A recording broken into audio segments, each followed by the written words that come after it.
Subrahmanyam NDCCB chairman Kamareddy Satyanarayana రెడ్డిపై ఘాటు విమర్శలు చేశారు. నెల్లూరు జిల్లా పెళ్లకూరు మండలంలో ఆయన మాట్లాడారు. టీడీపీ కార్యకర్తలను నువ్వు బెదిరిస్తే నేను నిన్ను బెదిరిస్తానంటూ సత్యనారాయణ రెడ్డిని ఉద్దేశించి ఫైర్ అయ్యారు. ఈ ఎన్నికల్లో టీడీపీదే గెలుపు ఖాయమని, చంద్రబాబు సీఎం అవ్వడం తథ్యమన్నారు. పెళ్లకూరు మండలానికి కామరెడ్డి సత్యనారాయణ రెడ్డి చేసిందేమీ లేదని నెలవల సుబ్రహ్మణ్యం అన్నారు.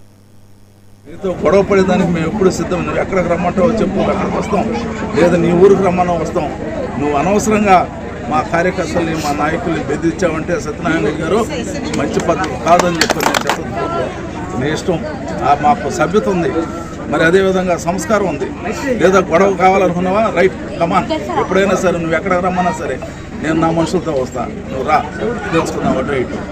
అనవసరంగా మా కార్యకర్తల్ని మా నాయకుల్ని బెదిరించి నిన్న మరి బంగారంపేటకు పోయి ఒక మాట మాట్లాడుతూ, మరి నందిమాల్లో కృష్ణారెడ్డిని ఒక మాట మాట్లాడుతూ, రాసునూరులో ఒక మాట మాట్లాడుతూ గాజులు దొరుకుతున్నాం మేమంతా.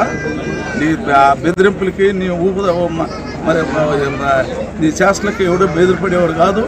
మర్యాదగా ఉన్నావా మర్యాద, లేదా మర్యాద తప్పించుకోవాలంటే సూలూరుపేటలో ఎట్లా తరిమినారో, మరి చెప్పులతో ఎట్లా కొట్టుకున్నారో అదే విధంగా జరుగుతుందని చెప్పి నేను ఈ సందర్భంగా ఓట్లు వేయించుకో. అంతేగాని దౌర్జన్యం చేసి దుర్మార్గం చేయాలని మా కార్యకర్తలు బెదిరిస్తే మాత్రం ఎట్టి పరిస్థితుల్లో సహించని చెప్పని ఈ సందర్భం